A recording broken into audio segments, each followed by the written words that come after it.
The importance of remembering the survivors of the Holocaust and honoring their stories of survival and overcoming cannot be overstated.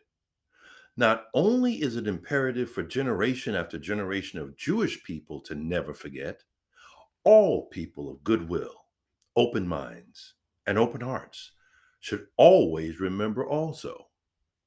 In my decades of study as a multi generation Black American, there are also memories that are seared into the cultural DNA of my ethnic group.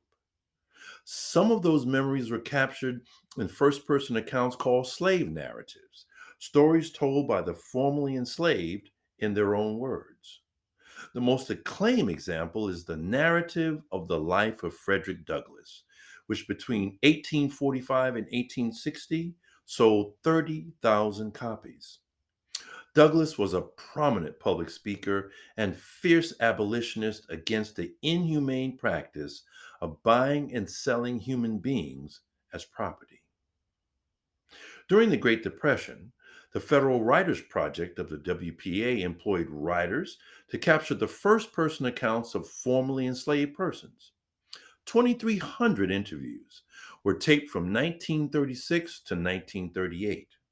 From 2000 to 2001, the Library of Congress digitized these narratives and scanned the originals of 500 photographs. These tales capture not only the horror and the degradation of what Harvard sociologist Orlando Patterson calls social death, but also tales of heroism and escape, betrayal and tragedy, and the hopes and cultures of those fragile yet enduring communities of American Negroes.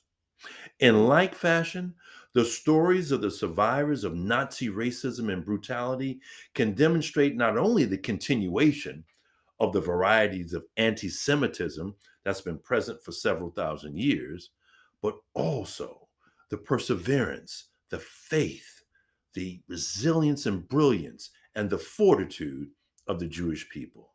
In my own life, no group other than my own ethnic tribe has been more supportive and encouraging to me than Jewish Americans.